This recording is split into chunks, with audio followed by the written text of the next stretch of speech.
自分たちが作っているろうそくってどういうろうそくかっていうことですね。一つは植物でちゃんとやってるっていうこととか、そういうものでちゃんとした原料で作ると、一番自分が納得のいく明かりが出せるとか、もともと環境問題とかって僕らが若い頃とかっていうか学生の頃とかはだいぶ問題意識も高まっていて、うちも琵琶湖がね近くにあるから環境問題ってすごく身近なものだったので、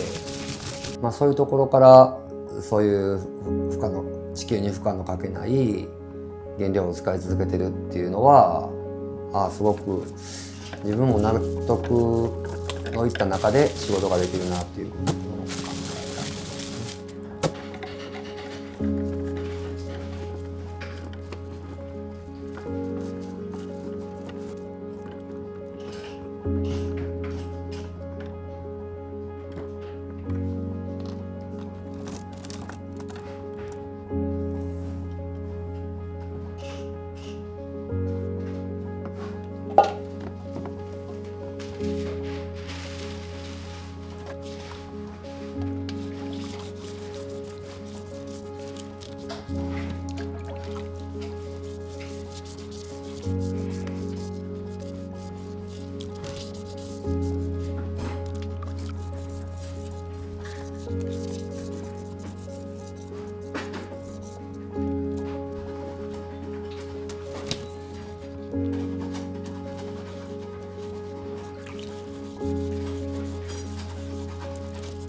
考僕たちが作るもの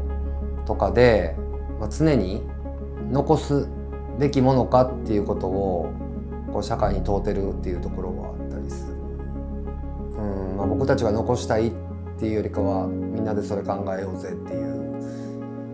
意識の方が強いですかね。自然っていうものの、いいところに少し人が手を加えて、それを使えるものにしていくというか、そういうのが美しいなというか、どっちもが介在していくものっていうところにすごい魅力を感じている。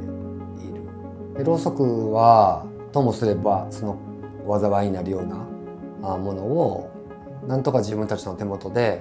制御できるものとして作った発明品だと思っている感じ。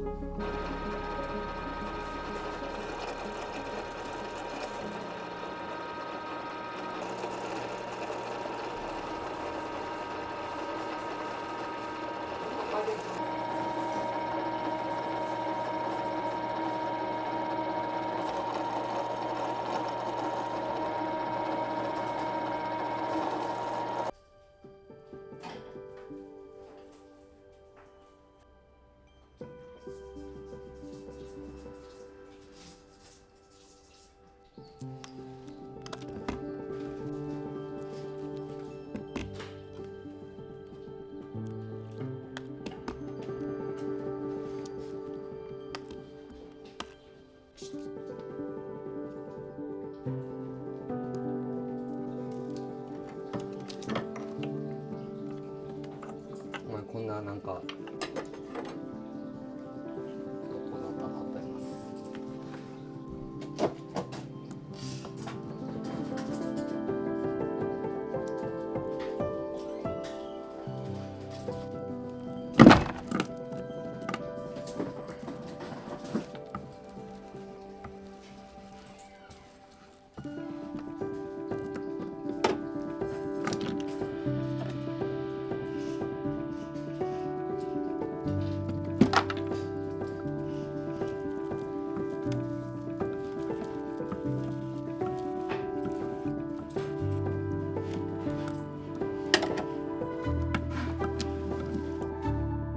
ろうそくの燃焼っていうのは芯の部分に火がつき、最も近いところのろうを溶かして液体にする。その液体になったろうを芯が吸い上げて燃え続けるっていうのがろうそくの燃焼の仕組みです。ハゼろうそくの場合は中に塗るろ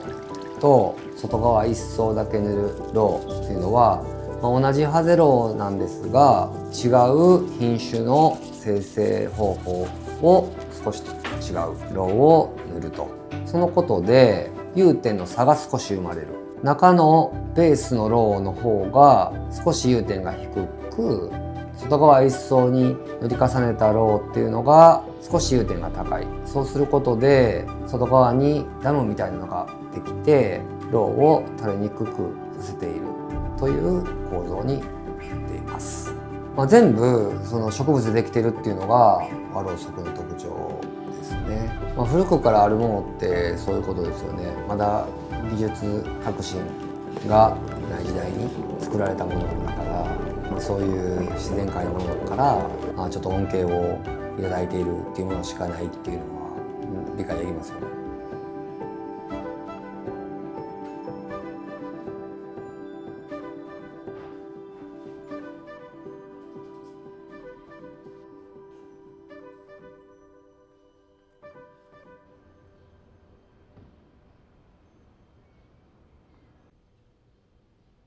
僕ね、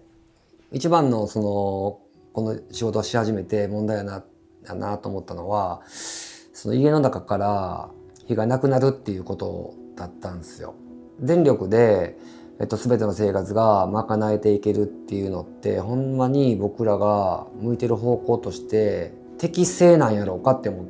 たんですよ。放っておいても大丈夫なものっていうのに囲まれて生きていくっていうところが人間の進化になってるんかなっていうのをすごい思っていて、火を扱えるっていうのが人間の特性であると。でその中で、火を扱えなくなる人間っていうのがこれからどんどん出てくるってなった時にすごくそれが怖いなっていうことを思ってですね。ろうそくはそこの一つのカウンターになる感じでありたいなとは思ってたんですよ。要は火がインフラやった時代であったわけじゃないですか、日本においてもね。でその時に今ほら木造家屋だからっていう話あったけど、でもその木造っていうよりリスクが高い環境の中に火を入れようとした日本人のマインドって見方によっては狂ってるように見えるじゃない。それもすごい興味があってね、僕今の時代はインフラっていうような役割はもうなくなっているが、新しい役割が与えられてるなっていうことも感じたりとかしてて、ってことを考えると家の中に火を持ち込んでくるときに、キャンプファイヤーみたいな火は無理やけどろうそくとかぐらいの大きさの火やったら持ち込めるなっていう感じで、いい塩梅のところで考えてたんやろうなって思ったりとか想像できますよね。自分だけで何とかできるっていうものではないんですが、自然と人っていうのが適正な距離に居続けるべきだと思っていて、今すごい距離取ろうとしているが、もう少し適切な距離があるから、そこに、ちゃんと言える環境を作りたい。そのためにろうそくっていうのが役に立てると思っている感じですか。